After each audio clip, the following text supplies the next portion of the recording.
الرحمن الرحيم. قوة إلا بالله العلي العظيم. حسبنا الله ونعم الوكيل، نعم المولى ونعم النصير. أعوذ بالله من الشيطان الرجيم. بسم الله الرحمن الرحيم.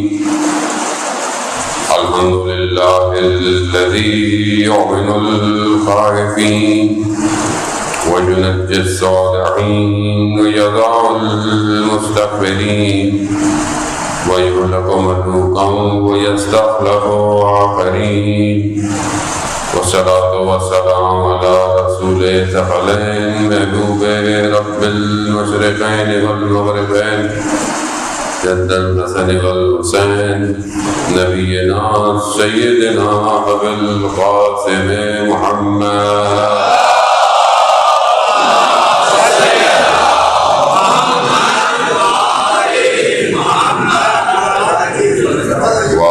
الطيبين الطاهرين المعصومين، لا سيما بقية الله في الأرض نهي وأرواحنا للتراب والدمع الفداء ولعنة الله على أعدائهم أجمعين.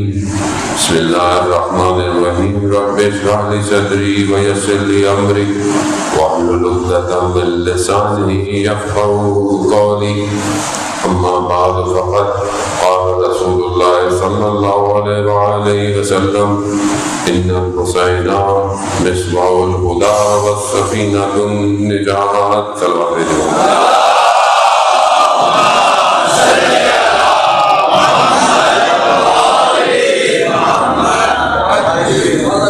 حضرات محترم، ماہ محرم کی 5ویں مجلس اور 6ٹھی رات ہے. مخصوص راتیں شروع ہو چکی ہیں. بہرحال شب تابوت و اذان و جتنی بھی تعزیے ہیں ان کو برآمد کرنے کی یہ شبیں ہیں. گو کہ سارا معرکہ روز عاشورہ پیش آیا.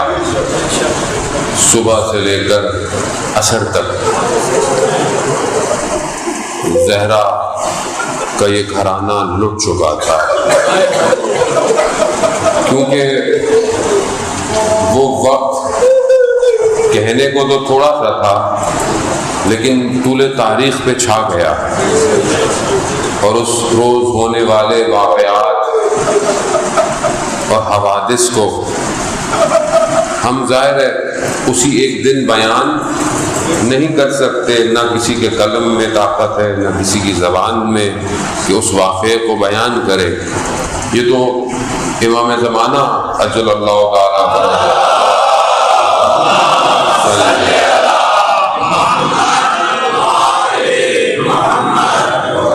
زیارت نائیہ میں جو بیان کرتے ہیں گو کہ امام خود موجود ہیں وہاں پہ، وہ امام ہی درک کر سکتے ہیں اس کیفیتوں کو، اس عوالم کو. لیکن بہرحال ہم ان بڑی مصیبت کو کہ زیارت عاشورہ میں ہم پڑھتے بھی ہیں باقی زیارتوں میں کہ یہ بہت بڑی مصیبت تھی جو ارض و سماوات پر جو ہے وہ نازل ہوئی، لیکن ہم اس کو اپنے ٹوٹے پھوٹے لفظوں میں کوشش کرتے ہیں کہ ان شبوں میں کچھ سمیٹنے کی کوشش کریں، کیونکہ بہرحال ہمارے لیے ایک ہی دن میں سب بیان کرنا بھی مشکل ہے، سارے غم کو سننا اور اس کو عمل کرنا. لیکن نہ جانے کس طرح سید الشہداء نے فجر سے لے کر عصر تک کتنے داغوں کو برداشت کیا کہ وہ ایک سیکنڈ، ایک لمحہ بھی ہم اس کو برداشت نہیں کر سکتے جو سید الشہداء نے. اسی وجہ سے وہ مصباح الہدیٰ و سفینۃ النجات ہے.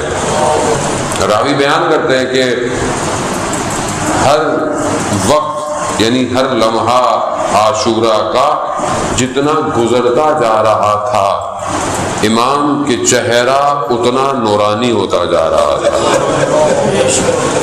کیونکہ ظاہر میں مشکل ہے بھی صحیح. ایسا نہیں ہے کہ آپ یہ کہیں کہ بھائی وہ تو امام تھے تو یہ مشکل نہیں. ایسا نہیں ہے، بشریت کے لبادے میں تھے، وہ احساس وہ ساری چیزیں رکھتے تھے. بیٹے سے محبت کسے کہتے ہیں، بھائی سے جو ارتباط ہے اسے کیسے کہا جاتا ہے، ساری چیزوں کو رکھتے تھے. اگر یہ نہیں ہوتا تو میں اور آپ ہم کیسے اپنے غموں کو بھول جاتے؟ جب ہم پہ کوئی بھی غم پڑتا ہے تو ہم کیا کہتے ہیں؟ ہمارا غم کہاں، امام کا غم کہاں؟ ہم ان غم میں اپنا غم بھول جاتے ہیں. جب بھی آپ کسی کو دلاسا دیتے ہیں، تسلیت کرتے ہیں، کسی کا کوئی والد دنیا سے چلا جائے، کیونکہ موت تو برحق ہے، جانا تو ہے، کسی کا کوئی بھائی چلا جائے، کسی کا فرزند چلا جائے، وہ کہ سخت ہے، آسان نہیں ہے، بہت سخت ہے. لیکن اس جب معرکے کو دیکھتا ہے تو اس کا دل تھم جاتا ہے، تھم جاتا ہے. عزیزان محترم، یہ لطف الہی ہے ہمارے لیے. لیکن بہرحال ہمیں ہو سکتا ہے ہمارے کوئی دنیا سے ہمارا کوئی چلا جائے تو وہ فطرتاً طبعی موت چلا جائے، ہو سکتا ہے. لیکن وہاں پہ تو اسلام کی بقا کے لیے گیا ہے، اس کی کیفیت بالکل الگ ہے. اور یہ کربلا یہی دعوت دے رہی ہے کہ تم بھی اپنی اولاد کی ایسی ہی تربیت کرو، جوان کی ایسی ہی تربیت کرو. یہ تمہارا رول ماڈل ہونا چاہیے کربلا. یہ تمہاری زندگی کے ہر زاویے پہ، صرف محرم میں نہیں ہو کہ محرم ہے مجلس میں آئے تو آپ کو جو ہے وہ امام یاد آ رہے ہیں. نہیں عزیزان محترم، آپ اپنی پوری زندگی میں ہر کام میں آپ کے لیے یہی ہستیاں مشعل راہ ہوں، انہی کو دیکھیں اور آگے کی طرف بڑھیں. بہرحال آج حالات آپ کے سامنے، بارش مسلسل جو ہے وہ ہو رہی ہے اور کافی جگہوں پہ جیسے کہ منظور صاحب نے بھی بیان کیا کہ پانی کی وجہ سے ظاہر انتظامیہ واقعاً زحمت کر رہی ہے. اور ہر امام بارگاہ میں یہی حال ہے. بعض امام بارگاہوں کے اندر پانی آ گیا ہے، بعض کی جگہ اتنی زیادہ نہیں ہے، بعض علاقے نشیب میں ہیں، وہاں پانی جمع ہو گیا، آپ کے سامنے ہے. اور یقیناً آپ نے بھی حوصلہ ہمت کی. اور پھر میں وہی کہوں گا کہ کوئی اور کام ہوتا تو آپ بالکل بھی نہیں جاتے، کوئی اور چیز ہوتی تو آپ کہتے کہ ہوتی رہے، پھر چلے جائیں گے. لیکن یہ معاملہ ایسا تھا کہ آپ نے بولا اب جیسے بھی ہو جانا تو ہے. یعنی یہ آپ کے اندر انرجی نہیں ہے، یہ کوئی اور ہے جو کھینچ رہا ہے، یہ کھینچ رہا ہے. یہ واقعاً یہ کشش جو 61 ہجری میں سرزمین کربلا نے ایجاد کی ہے، یہ پوری کائنات کھچی ہوئی ہے. اسی لیے آپ دیکھیں کہ روز عرفہ پروردگار بعد میں مکہ پہ تجلی کرتا ہے، پہلے کربلا میں تجلی کرتا ہے. یعنی اس سرزمین میں کچھ ایسا ہے کہ پروردگار بھی روز عرفہ پہلی نگاہ وہاں کر رہا ہے. اس کے بعد جو ہے وہ عرفہ کے میدان میں معاملہ ہوتا ہے. یعنی کیا ہے ایسا، کیا کیا؟ 72 جو ہے وہ پھول تھے اس دشت میں جہاں سب خار تھا، وہ پھول لائے، مولا نے ان پھولوں کو اس دشت میں لگایا. اور پھول ایسے تھے کہ کچھ کئی دنوں کے مرجھائے ہوئے تھے. اور پانی طلب کیا اور لوگوں نے پانی سے سیراب نہیں کیا، خون سے سیراب ہوئے. اور اس خون کی تاثیر اس مٹی نے ایسی ایجاد کی کہ وہ خاک شفا بن گئی، خاک شفا ہو گئی. وہ یعنی واقعاً خاک شفا ہے. وہ عرفہ روایات میں بیان کرتے ہیں، عرفہ روایات سے ہی ساری چیزیں بیان کرتے ہیں کہ جو آپ نماز ہم پڑھتے ہیں، اگر خاک شفا کی سجدے گاہ پہ نماز پڑھے تو 7 حجاب کھل جاتے ہیں. ایک عام سجدے گاہ پر سجدہ کرنا اور ایک کربلا کی خاک پر سجدہ کرنا بہت فرق ہے. عزیزان محترم، سفر میں کسی کے ساتھ ہو بڑی حفاظت سے رہتا ہے. اور ہمیں تو بڑا اساتید نے کہا کہ اگر تمہیں واقعاً صحیح خاک کربلا کی ملتی ہے تو اس کے ساتھ آیت الکرسی رکھو. اس خاک کی حفاظت بہت ضروری ہے تمہارے لیے، یعنی اتنی امپورٹنٹ ہے وہ خاک. اور بہرحال خدا کرے کہ ہم اسی خاک میں مل جائیں اور اسی خاک کے وجود سے ہم بلند ہوں، بیدار ہوں. کیونکہ میرے تو پاس کچھ نہیں ہے، شاید اس خاک کے کچھ اثرات ہو جائیں. وہ واقعہ جو علماء بیان کرتے ہیں کہ ایک شخص تھا کہ جو کاروانوں کو لوٹا کرتا تھا، اور کاروان وہ جو راستے میں جاتے تھے اور لوٹ لیا کرتا تھا، وہ ایک دن جو ہے وہ اسی طرح اسی نیت سے راستے میں بیٹھا ہوا تھا، آنکھ لگ گئی، خواب میں کیا دیکھتا ہے کہ روز قیامت ہے اور اپنے عمل کی وجہ سے جہنم کی طرف جایا جا رہا ہے۔ اچانک سے صدا آئی، اسے چھوڑ دو۔ کہا کیوں؟ اسے جنت میں جانے دو۔ کہا کہ کیوں؟ اس کے تو عمل اچھے نہیں ہیں۔ کہا ایک کارواں گزرا تھا اور وہ کربلا کی طرف جا رہا تھا، تو ان زائرین کے پاؤں کی خاک اڑ کر اس کے اوپر آ گئی ہے۔ زائرین کے پاؤں کی خاک اڑ کے آ گئی ہے، اب یہ جہنم میں نہیں جا سکتا۔ اللہ اکبر! یعنی آپ زائر کا مقام دیکھ رہے ہیں، یعنی زائر کا مقام یہ ہے، تو جو مذمور ہے یعنی جس کی زیارت پہ جا رہے ہو وہ کیا ہوگا؟ یعنی واقعاً یہی تو معرفت ہے امام کی۔ اب بہت سے لوگ سوال پیدا ہوگا کہ مولانا صاحب کیا مطلب ساری زندگی گناہ کرتے رہیں اور پھر چلے جائیں اور پھر نہیں؟ عزیزان محترم، دیکھیں ہمیں نہیں پتا ایک شخص زندگی میں اگر خدا نخواستہ غلط کام کرتا ہے، اس کا اختتام خدا کیسے کرے میں اور آپ تو نہیں جانتے۔ ہاں ہم یہ کہتے ہیں بھائی سارے دن کے اعمال اچھے نہیں ہیں، پھر بھی یہ کربلا چلے جاتے ہیں۔ امام بلاتے ہی اس لیے ہے اس کو کہ تم آؤ تو صحیح، تم آؤ۔ اب اس کی اپنی ظرفیت، اپنی قسمت، کیونکہ کربلا میں دیکھیں بہت سارے لوگ تھے۔ کربلا میں جہاں پر اس طرف امام کے ساتھ تھے تو کربلا میں اس طرف بھی تھے لوگ۔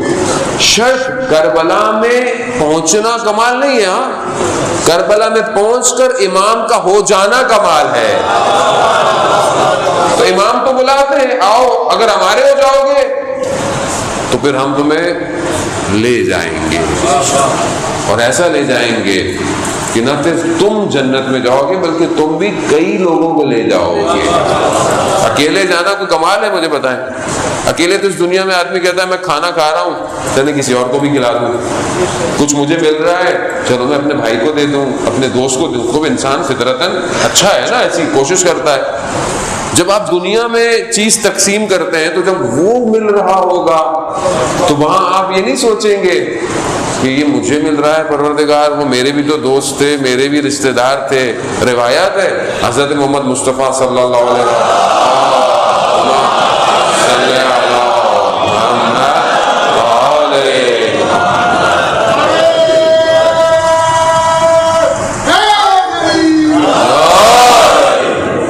رسول خدا سے روایات ہے، شخص جو ہے وہ جنت میں جائے گا، یعنی جنت پہنچے گا، جنت میں جائے گا، جنت دیکھے گا، کہے گا کہ وہ میری زوجہ، میرے بچے، میرے ماں باپ، تو وہاں کہے گا کہ ان کے اعمال تمہارے درجے کے برابر نہیں تھے۔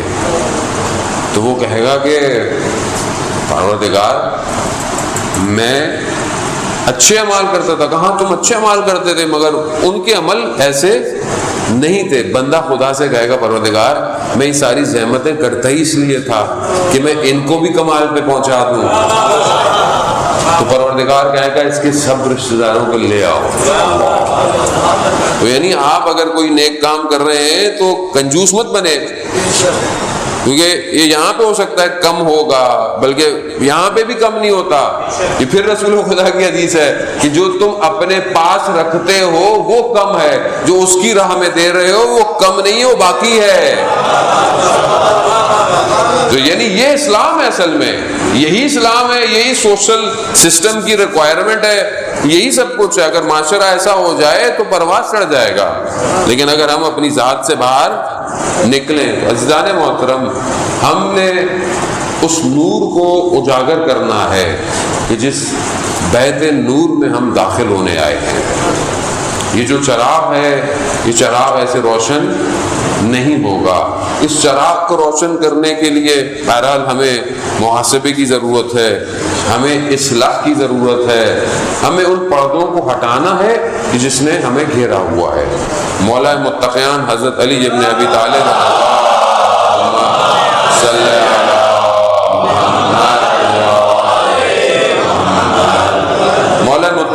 جو خطبہ میں آپ کی خدمت میں بیان کیا 222 کہ جہاں پر وہ اہل ذکر کی توصیف کر رہے ہیں، صفتیں بیان کر رہے ہیں، وہاں پر جو اس کا آخری حصے کی طرف امام بڑھتے ہوئے کہتے ہیں کہ یہ وہ لوگ ہیں کہ حزن کی وجہ سے، یعنی ایک غم کی کیفیت کا نام ہے حزن، حزن کی وجہ سے ان کی آنکھیں جو ہیں وہ زخم دار ہو گئی ہیں، یعنی ایک حزن کی کیفیت ہے جس کی وجہ سے یہ گریا کرتے ہیں، اور یہ گریا کرنے سے ان کی آنکھوں میں زخم آ گئے ہیں، یعنی یہ اتنا گریا کرتے ہیں کہ ان کی آنکھوں میں ہر وقت ہے۔ اب یہ حزن کیا ہے؟ یعنی حزن کس کو کہتے ہیں؟ کس کا حزن ہے ان کو؟ دنیا کی کسی چیز کا حزن ہے؟ کوئی چیز کم ہو گئی ہے ان سے یا کوئی مل نہیں رہی ہے؟ نہیں، روایات اور خطبہ متقین کے اندر بھی بیان ہوتا ہے مومنین کی صفت کہ ان کو دنیا کی کسی چیز کا حزن نہیں ہے، اور نہ ہی یہ دنیا کی کوئی چیز ملنے پر بہت خوش ہوتے ہیں، اور نہ ہی دنیا سے کوئی چیز ان سے چھن جائے تو یہ افسوس بھی نہیں کرتے اتنا۔ ان کا حزن جو ہے وہ اس وجہ سے ہے کہ جب یہ اپنے سے آگے جانے والے لوگوں کے حالات دیکھتے ہیں یا اس عالم کے معاملات دیکھتے ہیں تو یہ غمگین ہو جاتے ہیں کہ یہ پیچھے کیوں رہ رہے ہیں۔ یعنی یہ اب یہ بالکل نئی چیز ہے، بولیں گے مطلب ہمیں تو غم یہی ہے کہ میں ابھی تک گاڑی نہیں لے پایا، میں ابھی تک میری سیلری یہیں کھڑی ہوئی ہے، میرا گھر نہیں بن پایا، یا مثلاً میں نے موبائل نہیں چینج کیا اس سال، ہے نا۔ بچوں کی تو جوانوں کی یہی ہے، چھوٹے بچوں سے پوچھیں ان کی وہی ہے، ان کو کھلونا چاہیے ہوگا، بیگ نیا اسکول کا چاہیے ہوگا۔ ایک فطرتاً خاتون جو گھر کی ہے اس کو پردے چینج کرنے ہیں، اس کو کچن اپنا صحیح کرنا ہے، ہر کسی کی کیفیت غم اور حزن کی الگ ہے پورے سال۔ لیکن ہمارے ہاں تو ذہن میں یہی ہے کہ میں اچھے نمبر نہیں آیا مولانا صاحب، ایگزام اچھا نہیں ہوا، جی پی اچھا نہیں آیا، فلانی یونیورسٹی میں میرا ایڈمیشن نہیں ہوا، یہ ظاہر حزن کی کیفیات ہیں، جاب اچھی نہیں ملی مجھے، یہ سب ہے، یہ ہمارے سارے حزن ہیں، یہ ہم جس کو حزن کہہ رہے ہیں۔ اصل ان کے حزن دیکھیں جو وادی الگ ہے، یہ کہتے ہیں کہ اصل جب ملکوت کی طرف نگاہ کرتے ہیں تو اپنے آپ کو پیچھے پاتے ہیں، اور اس وادیوں میں جب یہ دیکھتے ہیں تو اب اس وادی کے معاملات ان کو غمگین رکھتے ہیں کہ یہ کب جائیں گے، کیونکہ قافلہ نکل گیا ہے، یہ پیچھے ہیں، ابھی یہ رکے ہوئے ہیں ظاہر ہے، کیونکہ دیکھیں الدنیا سجن و مومن، دنیا جو ہے وہ مومن کے لیے قید خانہ ہے، اور جب اپنے سے آگے دیکھتا ہے کہ جو پرواز کر چکے ہیں اب یہ قید کے اندر تڑپ رہا ہے، اب یہ اپنے قید کے اندر ہے کہ بولے میں کب پرواز کروں گا، اب یہ کیفیت ہے۔ اب دیکھیں ہم کیونکہ ہم نارمل زندگی کے اندر یہ کیفیتیں ہماری نہیں ہیں، اصل متوجہ نہیں ہے، توجہ ہی نہیں ہے کہ آیا عالم ملکوت سے رابطہ بھی ضروری ہے یا نہیں، آیا اس کیفیت میں، کیونکہ دیکھیں جو امام کے ساتھ جانا ہے تو نارمل آدمی تو نہیں جا سکتا، اس کو اپلفٹ ہونا ہے، تھوڑا اپنے آپ کو اوپر کرنا ہے، وہ جب اپنے آپ کو اوپر کرے گا ایک تو اس عالم میں امام کے ساتھ ہے، اور جب اپنے آپ کو اوپر کرے گا تو اسی سیم ٹائم پہ وہ دوسرے عالم میں بھی امام کے ساتھ ہو جائے گا۔ اب یہ 2+2 والی ایکویشن تو ہے نہیں بہت واضح کہ آپ بولے مولانا صاحب سمجھ میں آ گئی ہے، تھوڑی سی تو ذہن کو جھنجھوڑنا پڑے گا، یعنی کیا ہے یہ، آدمی سوچے تھوڑا سا معاملہ۔ اہل حزن جو ہیں یعنی خود زہد یعنی زاہد ہونا کہ جس کی جو تقویٰ کی ایک سپرلیٹو ڈگری ہے، زاہد ہونا، جو زاہد ہوتا ہے وہ جب اپنے آپ کو اپلفٹ کرتا ہے یعنی اور اوپر لے کے جاتا ہے تو وہ ایک ورا کی کیفیت میں آ جاتا ہے۔ یعنی آپ کسی ایسے شخص سے جیسے کوئی بزرگ ہے یا کوئی واقعاً اپنے آپ کی حفاظت کرتا ہے، یا جیسے ہم علماء کی زندگیوں کے بارے میں پڑھتے ہیں یا کسی شہید کی زندگی کے بارے میں دیکھتے ہیں جو ہمارے قریب ہیں، دور کی بات ہی نہیں کر رہا، میں اصحاب کی بات ہی نہیں کر رہا، ائمہ علیہ الصلوۃ والسلام تو ظاہر ہے وہ راستہ دکھانے والے ہیں، کیونکہ جب ائمہ کی بات ہم کرتے ہیں کرنی تو چاہیے کیونکہ اصل تو وہی ہے، تم لوگ کہتے ہیں وہ تو امام تھے مولانا، ہم لوگ کہاں کر سکتے ہیں. اچھا ان کے صحابیوں کی باتیں کرو، وہ ان کے صحابی تھے مولانا.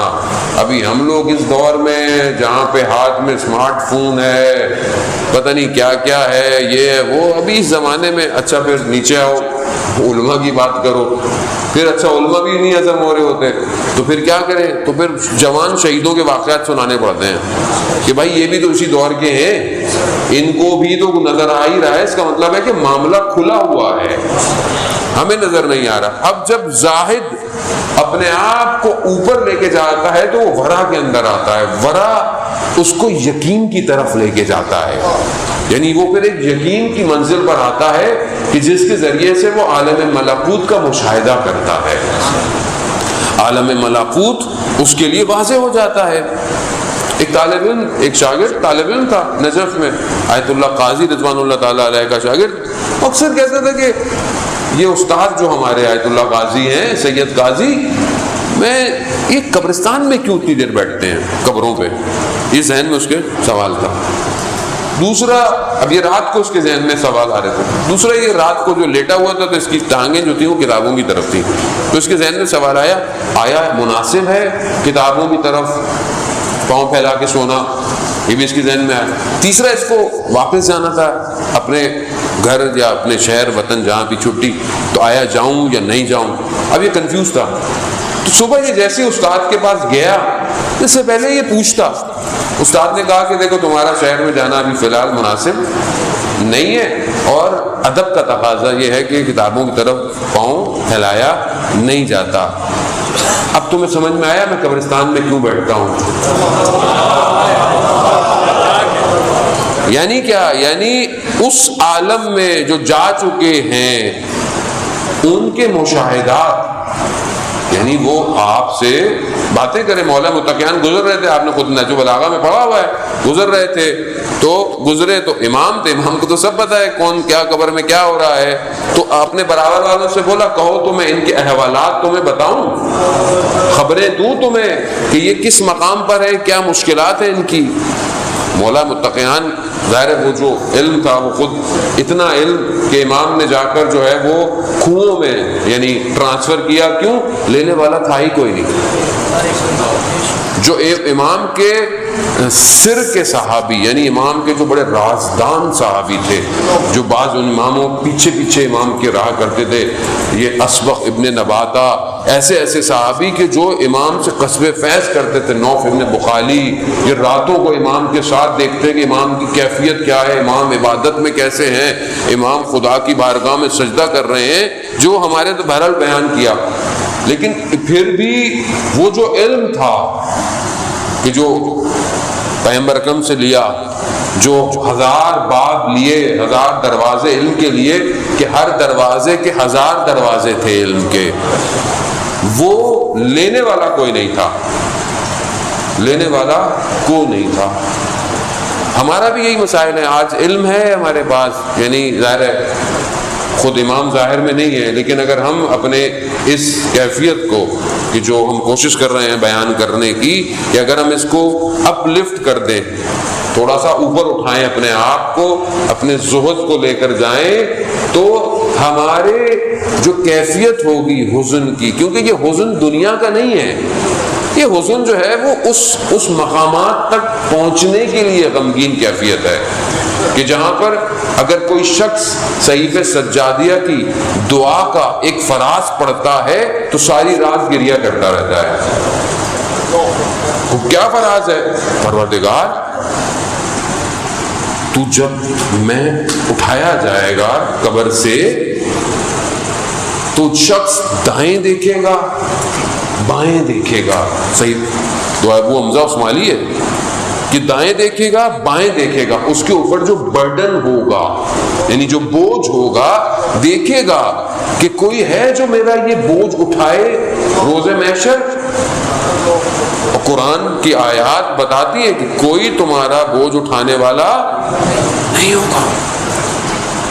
یہی ہلکا کرو بوجھ اپنا. اور مناجات امیر المومنین میں ہم پڑھتے ہیں کہ تمہاری ماؤں اور بہنوں کے بہن اس دن کچھ نہیں کر پائیں گے. وہ عالم عالم ظہور ہے، یہاں میں آپ سے چھپا سکتا ہوں باتیں اپنی ساری، اپنی خصلتیں، اپنے اخلاقی برائیاں آپ کو نظر تھوڑی آئیں گی. میں چہرہ اچھا کر لوں، کپڑے صاف ستھرے پہن لوں، ریکوائرڈ ہے، لیکن اندر کیا ہے جو اہل نظر ہے وہ جانتا ہے اندر کیا ہے.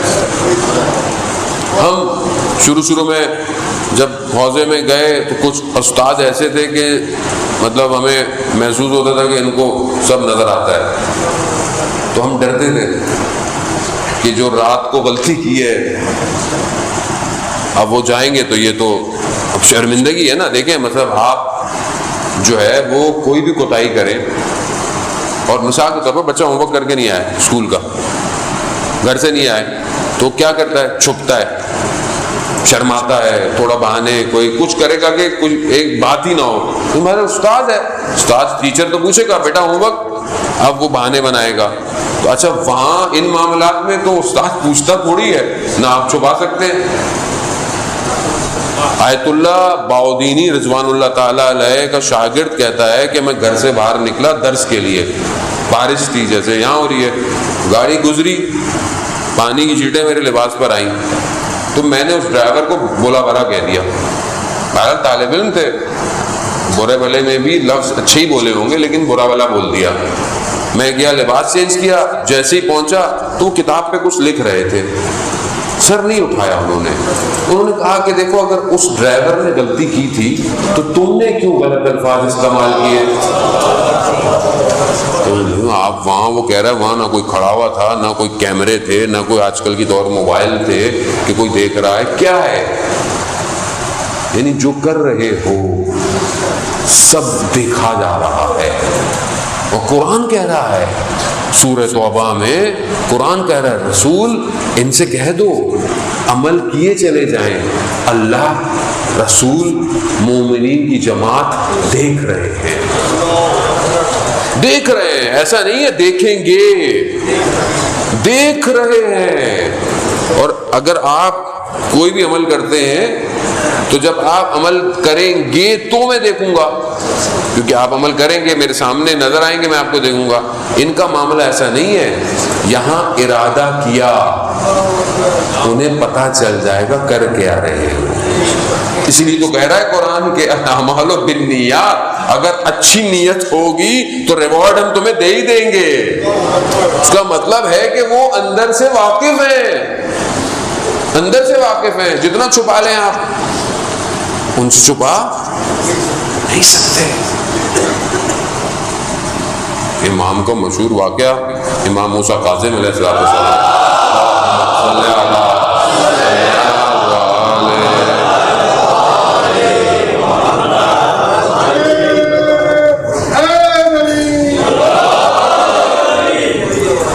امام گزر رہے تھے، مشہور عارف جو شخص تبدیل ہو گیا تھا بشر حافی، اس کا واقعہ. امام اس کے گھر کے بعد سے گزر رہے تھے تو گھر سے آوازیں آ رہی تھیں، موسیقی اور جو بھی اس زمانے میں چیزیں استعمال ہوتی تھی. تو کنیز باہر کچرا پھینکنے آئی. امام نے پوچھا کس کا گھر ہے، آزاد کا گھر ہے یا غلام کا گھر ہے؟ کہا کہ بولا مطلب آزاد ہے. یعنی کہا اگر آزاد ہوتا تو ایسا نہ ہوتا،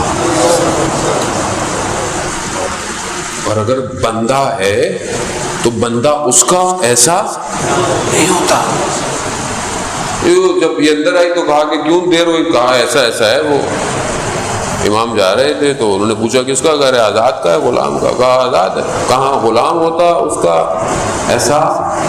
یہ جملہ ایک جملہ سننا تحول ایجاد ہو گیا.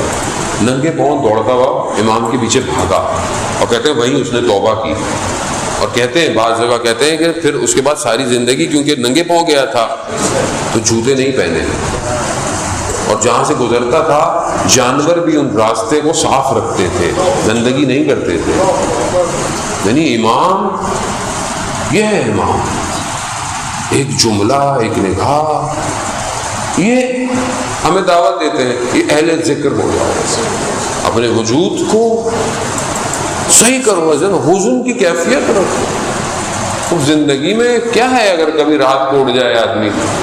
لیکن یہ حزن والے ایسا نہیں ہے صرف یہ رات کو گریا کرتے ہیں، ایسا یہ پورے دن ایک کیفیت میں ان کو باقی گھر کے کام کے معاملات جو میں نے جو بلاغا شروع میں آپ کو بیان کر چکا ہوں کہ ان کو لین دین کے معاملات ان کو ذکر سے ڈسٹرب نہیں کرتے ہیں، یہ دائم الذکر رہتے ہیں، یہ حزن کی کیفیت میں رہتے ہیں، یہ ہر وقت محاسبے میں رہتے ہیں، کوئی بھی کام کرنے جا رہے ہوتے ہیں اس سے پہلے اس کا نتیجہ کیا ہوگا اس کے سامنے کھل جاتا ہے۔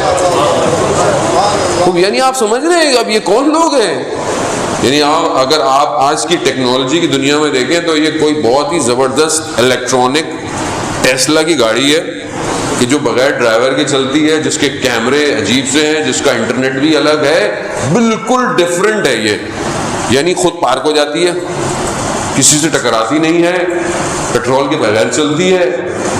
ایسی ہے نا ابھی ہمارے لیے تو یہ گاڑیاں عجوبہ ہیں، پاکستان میں تو ہماری لائٹ چلی جاتی ہے، الیکٹرک گاڑی کہاں سے لے کر آئیں گے، بیچاری چارج ہی نہیں ہوگی، ہمیشہ کھڑی رہے گی بیچاری۔ لیکن یہ اہل ذکر نور کے حالے میں ہیں ہمارے درمیان میں، ہاں ایسا نہیں ہے کہ یہ کہیں الگ رہتے ہیں، درمیان میں رہتے ہیں، یہ حزن کی کیفیت میں رہتے ہیں۔ عزیزان محترم، یہ حزن انسان کو حرکت دیتا ہے، اور ائمہ فرماتے ہیں کہ جو تفکر والے لوگ ہوتے ہیں وہ اس مقام تک پہنچنے کے لیے بہت تفکر کرتے ہیں، یعنی جو انٹلیکچوئل لوگ ہیں، بڑے علمی لوگ ہیں، بڑے عقل سے کام کو لیتے ہیں، جو کہ لینا بھی چاہیے، وہ بہت محنت کرتے ہیں تو پھر کسی نتیجے پہ پہنچتے ہیں، جبکہ اہل حزن وہ بغیر کسی زحمتوں کے چیزوں کو آشکار کر دیتے ہیں، یعنی انہیں اتنا تفکر کرنا نہیں پڑتا۔ تو یہ فرق ہے عزیزان محترم۔ ایک آدمی مثلا مثال کے طور پر ہمارے یہاں بھی دنیا میں بھی لوگ ہوتے ہیں روشن خیال، لبرل تھاٹ، انٹلیکچوئل ہونا ہے، انٹلیکچوئل طبقہ ہے، مولانا صاحب یہ بڑے انٹلیکچوئل لوگ ہیں، ادھر لیکچر دینا ہے الگ سے ہوتا ہے، ہمارے یہاں بھی ہوتا ہے، تو ہوتے ہیں انٹلیکچوئل لوگ ہوتے ہیں، لیکن اہل حزن نہ ہو آدمی، یعنی سخت دل ہو تو اس سخت دل میں کبھی بھی قرآن کی آیت ہے، مگر سورہ بقرہ کی آیت نمبر میرے ذہن میں نہیں، سورہ بقرہ کی آیت ہے کہ ان کے دل اتنے کثافت، ان کے قلب اتنے کثیف یعنی ہو گئے ہیں کہ سخت پتھر کی طرح ہو گئے ہیں، سخت پتھر ہو گئے ہیں، لیکن کچھ قلب ایسے ہیں کہ اس پتھروں کی طرح کہ جس میں سے فوارے پھونکتے ہیں، کچھ قلب ایسے ہیں کہ جن سے اب دیکھیں نا جو چشمے جو ہیں وہ کہاں سے نکلتے ہیں؟ پتھر سے نکلتے ہیں، یعنی پتھر ایسا ہے کہ جس میں سے چشمے نکل رہے ہیں، اور کچھ ایسے ہیں کہ جن کے وجود میں سے بحر بے قرار نکلتا ہے جو دوسروں کو بھی سیراب کر رہا ہوتا ہے۔ یعنی یہ کون ہے؟ یہ اہل حزن، یعنی اپنے وجود کو ایسا جلا دیتے ہیں کہ جو روشنی نکلتی ہے یہ سب کو انلائٹن کر دیتی ہے، یہ ظلمت کو مٹا دیتے ہیں۔ یہی تو پہنچنا ہے عزیزان محترم۔ اگر ہم یہ نہیں کر پائے زندگی میں تو پھر ہم مصباح الہدی، یعنی جو واقعاً مصباح الہدی ہے، اس تک کیسے پہنچیں گے؟ بھئی پروانہ بنیں گے تو چراغ پہ جلیں گے، لیکن وہ کیفیت پیدا تو کرنی پڑے گی، ورنہ ہوائیں آئیں گی اور آپ کو دور بھیج دیں گی، لیکن اپنے اندر اس کو ایجاد کرنا ہے۔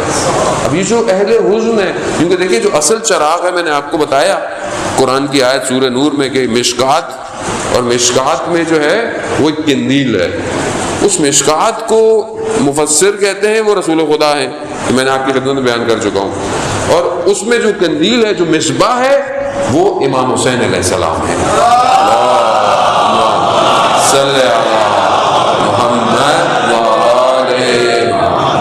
وہ مصباح ہے، یعنی ظرف پیغمبر اتنا وسیع ہے کہ جس میں یہ مصباح روشن ہوا ہے، اور اسی لیے کہا، یعنی میں مجھے نہیں پتا، بہرحال میں خیر مجلس تو پڑھ رہا ہوں اپنے حساب سے، مجھے نہیں پتا کہ میں آیا آپ کے حساب سے صحیح پڑھ رہا ہوں کہ غلط پڑھ رہا ہوں، لیکن اللہم صلی علی محمد وآل محمد وعجل، کیونکہ ویسے میری خط چھوٹا سا طالب علم ہوں لیکن میں توسل کر کے آتا ہوں ہمیشہ، اور حضرت سیدہ سے خاص توسل کرتا ہوں، اللہم صلی علی محمد وآل محمد۔ کوشش یہی ہوتی ہے کہ میں خود فیض حاصل کروں اس محفل سے، اس مجلس سے، کہ رزق آ رہا ہے، ہو سکتا ہے کسی بزرگ کی وجہ سے آ رہا ہو، کسی بچے کی وجہ سے آ رہا ہو، تو میں خود اس رزق کو لینے آتا ہوں۔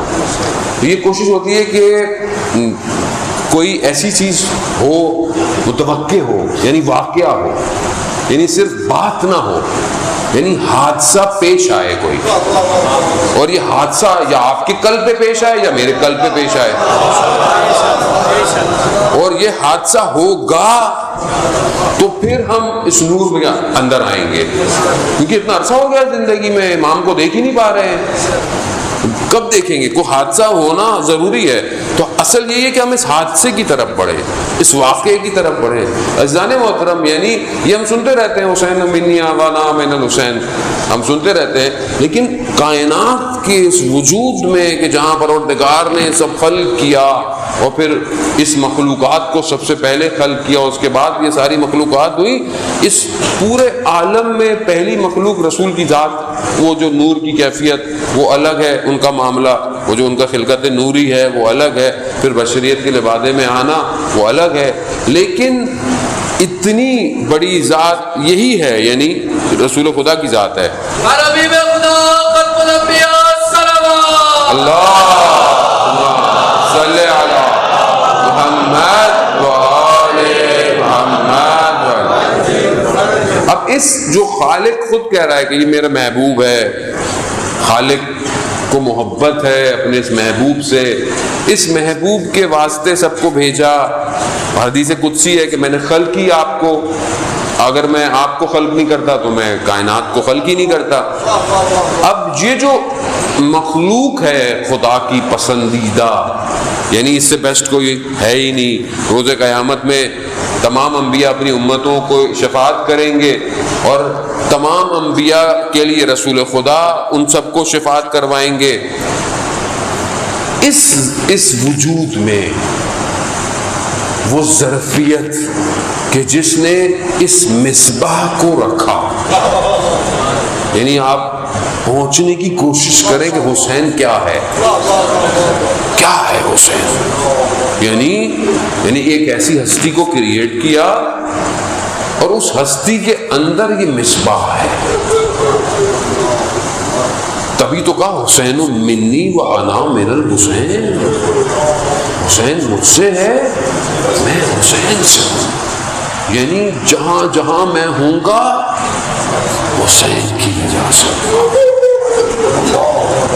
آسان ہے، ہم سمجھ ہی نہیں سکتے، یعنی واقعاً یعنی معاملہ کچھ اور ہے، معاملہ بعض اوقات ایک ظاہر میں دیکھ کر انسان نکل جاتا ہے، نہ معاملہ کچھ اور ہے۔ جانے محترم، مثال کے طور پر یعنی امام کیا ہے، یعنی آپ تڑپ رہے ہیں، پوری دنیا میں مجلسیں ہو رہی ہیں مثال کے طور پر، الحمدللہ ہر جگہ جہاں جہاں فزیکل آپشن ہے، 20-30 لوگ بیٹھے ہوئے ہیں۔ آج مجھے مڈغاسکر سے ہمارے بہت اچھے ایک مومن بھائی ہیں، ان کی بڑی اپنے عزادار بھی ہیں، خدمتگار بھی ہیں، 40 میں بہت خدمت بھی کرتے ہیں رستے میں زائرین کی، اور بڑے درد دل سے فون کیا انہوں نے مجھے اور کہا کہ مولانا ہر سال ہم مولا کے زائرین کی خدمت کرتے ہیں، اس سال بڑے غمزدہ تھے کہ اس سال موقع پتہ نہیں 40 پہ ملے گا نہیں ملے گا، اور لاسٹ ٹائم بھی آپ بس مجلس پڑھ کے نکل گئے، اس کے بعد آپ کی زیارت بھی نہیں ہو پائی۔ وہ ظاہر ہے مومن سے محبت بھی کرتا ہے، اور وہاں مجلسیں نہیں ہو رہی ہیں، امام بارگاہ نہیں کھلے ہوئے ہیں، تو کہا مولانا گھر میں کچھ لوگوں کی اجازت ہے تو ہم یہ کچھ فیملیاں جمع ہو کے آپ کی مجلسیں گھر میں لگا کے سن رہے ہیں۔ لیکن بہرحال اب ہر ملک میں ایسی کیفیت ہے، لیکن آپ یہ دیکھیں اس ٹائم پوری دنیا میں شرق سے لے کے غرب تک ہر جگہ یعنی ہمیں جب فون آتے ہیں بعض اوقات لوگ مجلس کے لیے کہ مولانا یہاں کب آئیں گے، اصل میں ہم نے ملک کا نام بھی نہیں سنا ہوتا، یعنی واقعا نہیں سنا ہوتا، یعنی تصور بھی نہیں ہوتا کہ مطلب یہاں پہ بھی کوئی لوگ رہتے ہیں یا یہ کوئی جگہ بھی ہے۔ میں ایک ایسے جزیرے میں گیا کہ جو نقشے میں نقطے کی طرح ہے، کبھی توجہ بھی نہیں کی تھی میں نے، مگر جب میں وہاں اترا اور میں نے مومنین کی تھے تھوڑے سے ہاں، لیکن جب ان کی اس محبت کو دیکھا میرے آنکھوں میں آنسو آئے وہیں پہ، یعنی وہ مجھے لینے ایئرپورٹ پہ ایسے آئے ہوئے تھے جسے پتہ نہیں کون آیا ہے، اور میں نے وہیں میں نے کہا پروردگار یہ تو نے اہل بیت کے صدقے میں کیا کیا ہوا ہے، یعنی کیا ہے، یعنی ہمارے تصور میں نہیں ہے کہ یہاں کوئی جگہ بھی ہوگی، وہاں لوگ بھی رہتے ہوں گے، اور لوگ ایسے ہیں جو تیرے بھیجے ہوئے نبی اور اس کی اولاد پہ کتنے تڑپتے ہیں جانے وہ اصل مسلم وہاں جانا بہت مشکل ہے، آسان نہیں ہے، تھوڑا ایک تو کام ان کا ویزا نہیں ملتا، ایک تو ان کا اور بہت سارے مسائل ہیں۔ اب یہ معاملہ کیا ہے، اس ٹائم پوری دنیا میں ہو رہا ہے، کروڑوں لوگ بیٹھے ہوئے جو ہے وہ امام کو آپ کے سامنے ہے، باقی امام بارگاہوں میں حالت دیکھیں، پانی دیکھیں، پھر بھی دیکھیں آپ رش دیکھیں کتنا ہے جہاں ہو سکتا ہے۔ بہرحال خیال کریں، سپیس کا اپنی طرف سے پورا خیال کریں، مجھے بار بار لوگ میسج بھی کر رہے ہیں دنیا سے، مولانا اپنا خیال کریں، لوگوں کو بھی تاکید کریں کہ بہرحال خیال کریں کرونا کی وجہ سے۔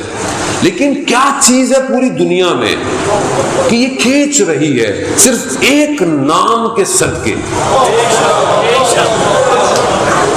کیا ہے آپ خود سوچیں نا، آپ اگر دنیاوی آدمی بھی خدا نہ خواستہ ہو تو کوئی تو کیلکولیشن کر کے دیکھ لے یہ کیا ہے، تو سمجھ میں آئے گا کہ یہ معاملہ یہاں ہے ہو ہی نہیں سکتا کہ جس زری کی گنجائش یا جس کربلا کی گنجائش کچھ ہزار سے زیادہ نہ ہو، جس شہر کی گنجائش ہو کہ بس اس میں اتنے ہزار لوگ آئیں گے، وہاں کروڑوں کو بلا لیتے ہیں۔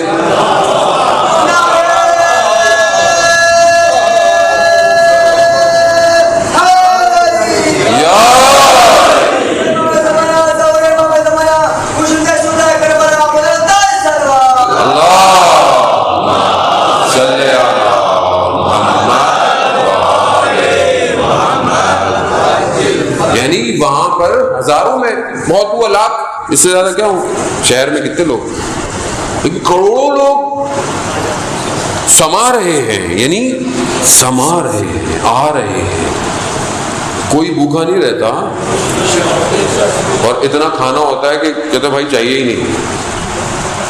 اچھا اگر کروڑوں لوگ ہیں تو کروڑوں لوگوں کے کھانا بنانے کے لیے بھی تو کوئی ایک بہت بڑی لوگ چاہیے نا، کون ہے، کون بنا رہا ہے، آ کہاں سے رہا ہے، کون دے رہا ہے، اور ہر رنگ، جو زیارت پہ جاتے ہیں اربعین پہ جاتے ہیں ان کو پتا ہے کہ جو دل میں خیال آ جائے نا اگلے موقع پہ وہی مل جاتا ہے، یعنی اس کا کہے کہ کوئی معاملہ کو اور ہے، کوئی دنیا نہیں سمجھ سکتی، دنیا پریشان ہے، بی بی سی بڑے بڑے چینل اترے ہوئے ہوتے ہیں، آ رہے ہیں ڈاکومنٹریز بنا رہے ہیں، معاملہ کیا ہے، کون ہے یہ ایک شخص، اب ان کو سمجھ میں نہیں آتا یہ کون ہے یہ ایک شخص۔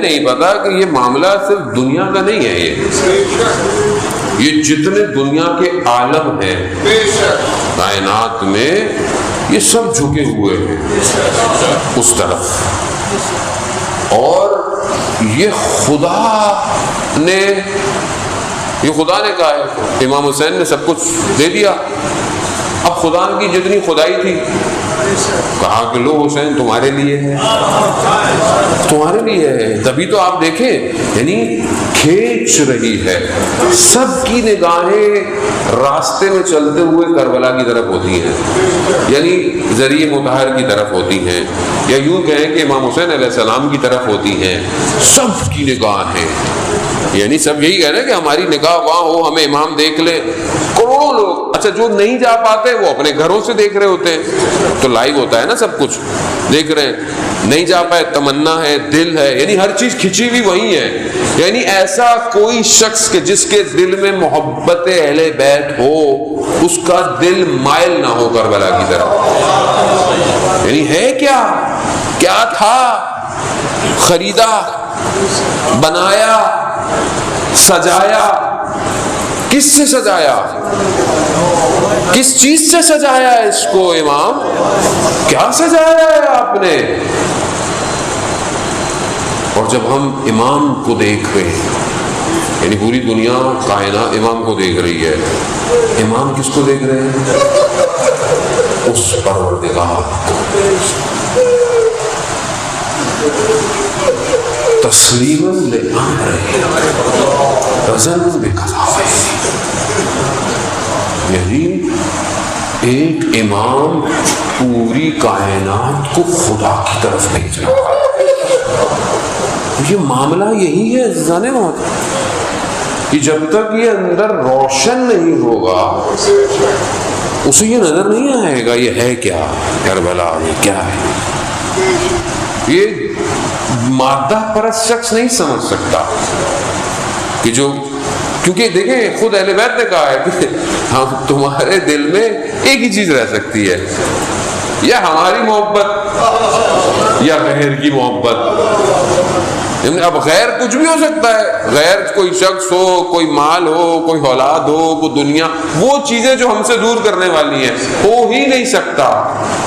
قلب، دل، بس ہمیں دے دو.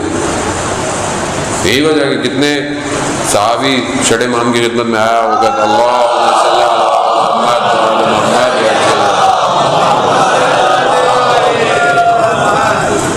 امام کی خدمت میں آیا، مولا میں فقیر ہوں، میں یہ ہوں، میں وہ ہوں، تنگ دستی ہے. امام نے کہا مگر تمہارے دل میں ہماری محبت نہیں ہے. کہا ہے. کہا اس کا سودا کرو گے؟ کہا مولا کہا مطلب دنیا کی کوئی چیز تمہیں دے دی جائے، اس کو محبت کو بیچو گے؟ کہا مولا دنیا کے سارے خزانے آ جائیں اس کو کیسے بیچوں؟ تو کہا اس کا مطلب ہے سب سے امیر ثروت مند آدمی ہو. بات تو ایمان اور اعتقاد کی ہے نا عزیزان محترم. یعنی ایسے ہو سکتا ہے کہ شخص ان کو مانتا ہو، ایمان رکھتا ہو اور کہے کہ میرے مسئلے حل نہیں ہو رہے. بھائی مسئلے حل نہیں ہو رہے یا تو مصلحت ہے یا پھر میں خود مسئلہ ہوں. بھائی تو بعض اوقات مانگنے کا ڈھنگ بھی تو نہیں آتا تھا نا انسان کو مانگنے کا ڈھنگ نہیں آتا. شخص آ رہا ہے، بار بار آ رہا ہے، بار بار آ رہا ہے، مانگ رہا ہے. وہ ہم اس کو بہت سارے لوگ ہمیں کہتے ہیں آنا، یہاں بھی گئے، وہاں بھی گئے، یہ بھی کیا، وہاں بھی کیا، قبول نہیں ہوتی. تو میں نے کہا یار تو پھر ضد نہیں کرو، ضدی بچے بن رہے ہو. شاید وہ بہتر جانتا ہے، کیونکہ ہم اپنی نگاہ سے دیکھتے ہیں نا عزیزان محترم. یعنی جب آپ اپنے آپ کو تھوڑا سا اوپر اٹھائیں گے تو آپ کو خود نظر میں آئے گا یہ جو واقعہ پیش آیا یہ کیوں آیا میرے ساتھ. یعنی خود اللہ نے صلاحیت دی ہے کہ تم اپنے آپ کو نورانی تو کرو، اپنے آپ کو جلاؤ تو صحیح، میں تمہیں بتا دوں گا یہ واقعہ کیوں نہیں ہوا تمہارے ساتھ. یعنی یہ جو اہل ذکر ہیں یہ مطمئن رہتے ہیں. کیوں؟ کیونکہ یہ جو میں نے آپ کو بولا زہد، پھر ورا، پھر یقین سے ہوتے ہوئے ملکوت کی طرف جانا، تو یہ پھر اہل رضا ہوتے ہیں، یعنی راضی ہوتے ہیں، پھر یہ مقام رضوان پہ پہنچتے ہیں. خوب گو کہ میں چھوٹا سا طالب علم ہوں، میرے لیے ان باتوں کو خود سمجھانا میرے شاید بس میں نہیں ہے. یہ بزرگوں کی باتیں کچھ بہرحال میں آپ کی خدمت میں بیان کر رہا ہوں کہ یہ اس مقامات پہ چلے جاتے ہیں. اب جب وہاں چلے جاتے ہیں تو اب شب عاشورہ ان سے یہ کہا جائے کہ صبح جنگ ہمارے ساتھ ہے، تم بہشت، یہ سب کوئی جاؤ، نہیں. کیوں؟ کیونکہ یہ سب کچھ جو ہے یہ آپ کی وجہ سے تو ہے. نہیں سمجھ رہے ہیں آپ امام کو؟ یعنی سب کچھ جو کچھ ہے، نہ صرف یہاں بلکہ وہاں جتنے معاملات ہیں یہ صرف مولا آپ کی گرد ہیں. آپ ہیں تو ہیں، آپ کے بغیر خاک ہو ایسی زندگی پہ. یا لسارت الحسین، یا لسارت الحسین، یا لسارت الحسین، یا لسارت الحسین، یا لسارت الحسین، یا لسارت الحسین. لبیک یا مہدی، لبیک یا مہدی، لبیک یا مہدی، لبیک یا مہدی. من محمد و علی محمد صلوات.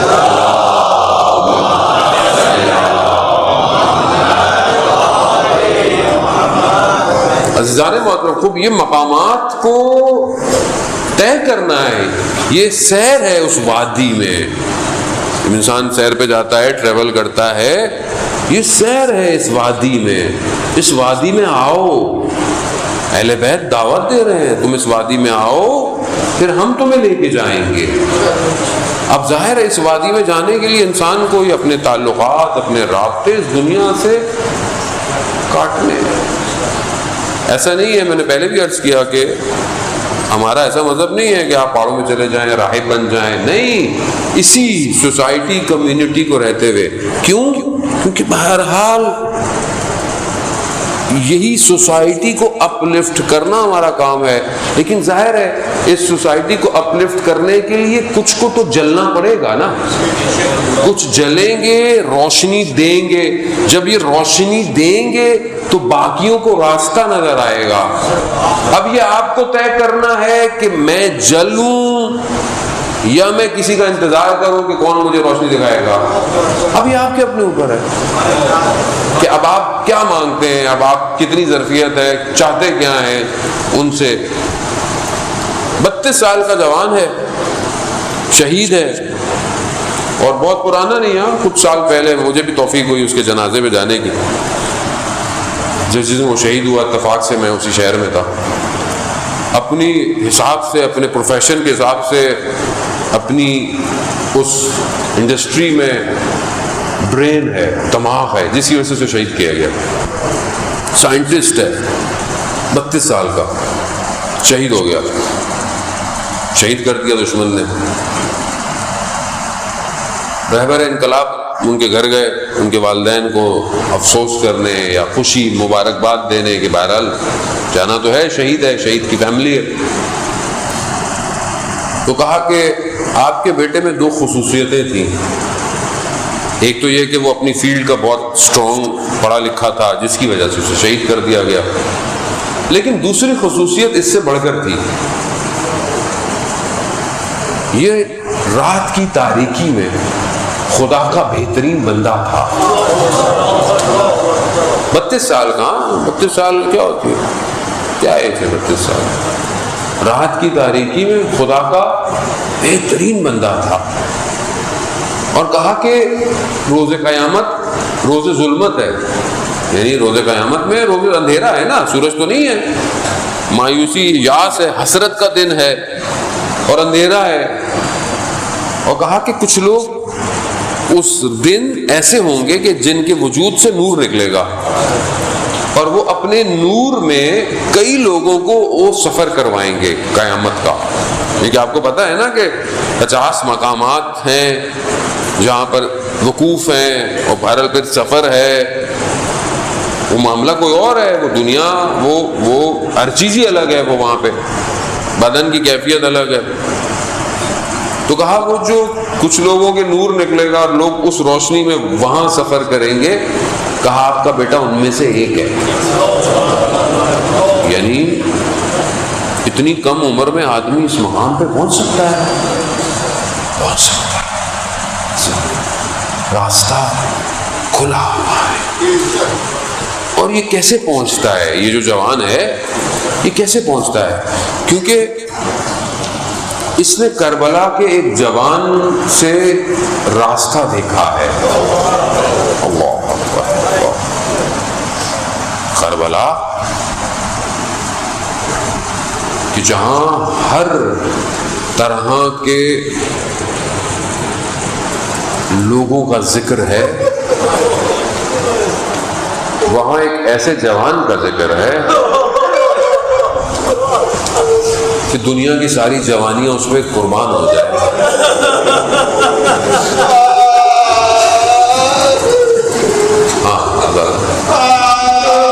یعنی اس زبان پہ جو رونے کا حق ہے نا وہ باپ جان سکتا ہے جس کا جوان دنیا سے گیا ہو. کیونکہ کچھ چیزیں جو ہے نا وہ بیان سے نہیں ہوتی ہیں. کچھ چیزوں انسان محسوس کرتا ہے جب گزرتا ہے اس سے. یہ جوان کا واقعہ ہے مشہور. ایک عالم دین بیان کرتے ہیں میں کربلا میں تھا اور میں دیکھا ایک شخص زری کے پاس آ کر دعا کرتا تھا. ہمیشہ کیا دعا کرتا؟ پروردگار مجھے بیٹا عطا کر، پھر بیٹا بڑا ہو، پھر جوان ہو، اور جب جوان ہو تو مجھے چھین لے. کہا میں یہ دیکھتا رہتا تھا یہ کیوں دعا مانگتا. پھر مجھے ایک دن پتا چلا اس کا بیٹا ہو گیا.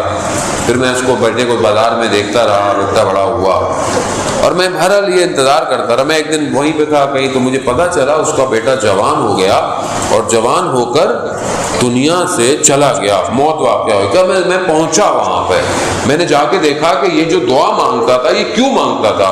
کہتے جب میں پہنچا اس کے جنازے پر دیکھا کہ وہ باپ جب اپنے بیٹے کے جنازے پر گرا تو اس سے اٹھا نہیں گیا.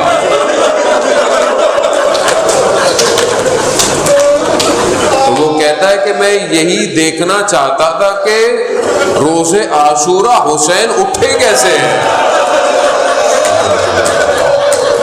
ہاں زیادہ ہے محترم، یعنی آسان تھا